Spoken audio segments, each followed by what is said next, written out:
Hola gente, ¿qué tal? ¿Cómo están? Espero que se encuentren bien. Yo les voy a hablar sobre la historia o digamos la evolución de las computadoras. Muy bien, entonces vamos a hacer una especie como de viaje en el tiempo, ¿verdad? Y ver cómo estas máquinas ahora son indispensables y cómo han evolucionado a lo largo de los años.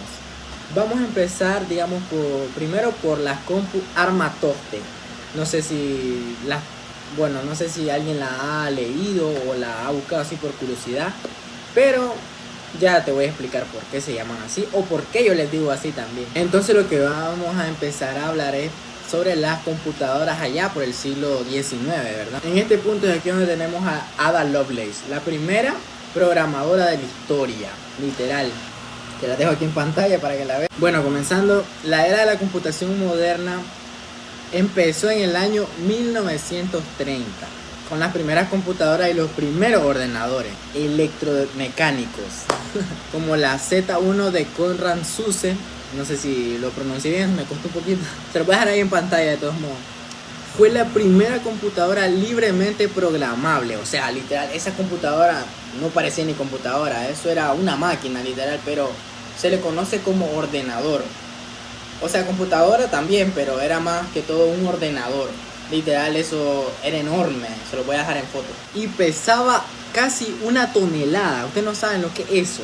Eso se ocupaba para hacer operaciones aritméticas o también otras cosas básicas, según lo que yo investigué. Que de ahí pasamos a la década del 40 con las computadoras electrónicas, con la famosa ENIAC.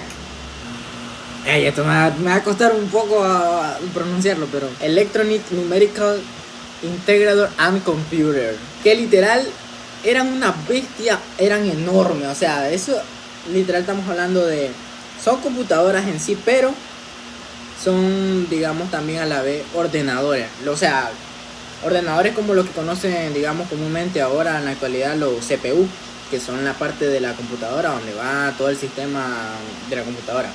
Pero no sé si lo voy a poner ahí en foto, si se dan una idea de lo enorme que es eso.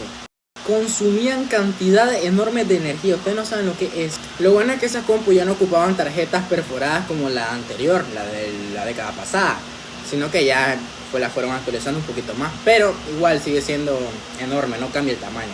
La ENIAC ocupaba 167 metros cuadrados. Ustedes no saben lo enorme que era ese ordenador. Todo ese sistema de cableado, vos entrabas ahí, salía rotizado, literal, tanta calor de energía. Y pesaba alrededor de 30 toneladas. O sea, hace un montón de cosas ahí, cableado, sistema eléctrico, todo, literal. Pero esa computadora ya podía hacer cálculo balístico y entre otras cosas, a una velocidad impresionante. Lo que sí es que, o sea, tenía su velocidad, su procesador y todo, pero lo que sí que era enorme, era literal demasiada exageración esa computadora. No sé si me estoy pasando un poquito de lo enorme, pero hasta yo me quedé sorprendido de verlo, la verdad. Y en la década del 50 ya vino lo que viene siendo el transistor, y a partir de ahí es como que todo explotó la computadora, literal.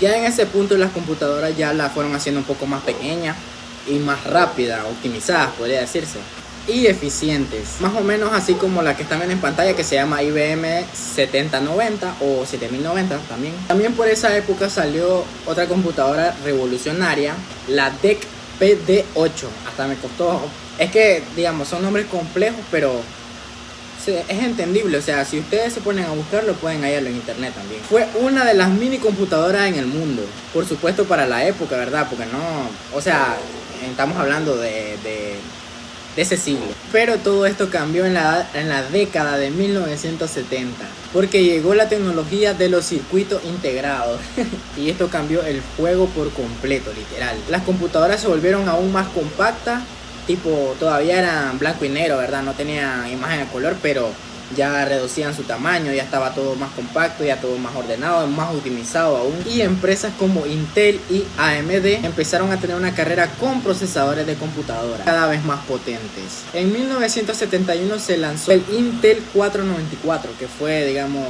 el primer chip de Intel, se podría decir. Fue el primer microprocesador comercial, era de 4 bits. Eso fue un hito que abrió la puerta a los chips. O sea, desde ahí, desde ese punto ya fue donde ya fueron haciendo más chips, inventando más cosas para optimizar más. En 1974 Intel lanzó el segundo chip, que se llama 8080, y ya con él se procesaba 6000 transistores, podría decir. Era de 8 bits, o sea, ya iba aumentando, ya conforme los años ya iban optimizando ustedes. Y ese fue el que impulsó algunas de las primeras computadoras funcionales. Algo que cabe recalcar, y es que si algunos no entendieron, transistores significa, o sea, ustedes saben que en el microprocesador adentro tiene como tipo soldaduras, creo que son.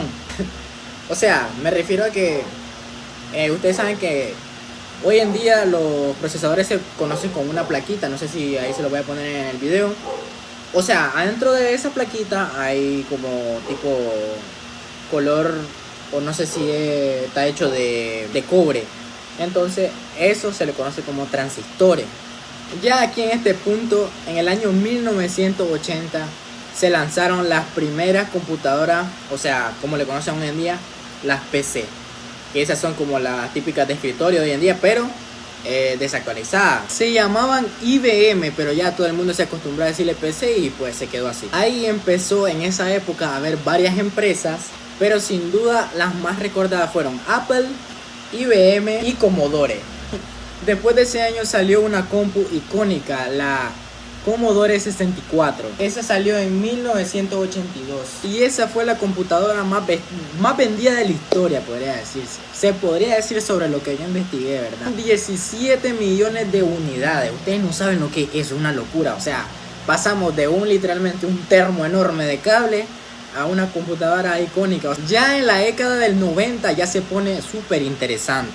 Aquí lo que sucede es que Microsoft se convirtió en el rey indiscutible, te lo juro. O sea, literal el dueño de la computadora, más o menos. Este transformó por completo la forma en la que usaban las computadoras, literal. Sistema operativo, procesadores, programas, de todo. Ahí llegaron a empezar lo que son los gráficos 3D, 2D y en adelante. Ustedes saben, conforme los años pasaban, cada vez se actualizaba más el procesador y el sistema operativo. Entonces, conforme Microsoft fue evolucionando, también Intel, la empresa creo que de procesadores, fue evolucionando también para que se adaptara y ajustase al tamaño de computadora o estilo o marca. Bueno, y eso fue toda la historia de la computadora, según mi investigación, según de lo que yo entendí también. Discúlpeme si me expresiono mucho, pero quiero hacer un poco interactivo el video y pues muchas gracias, la verdad.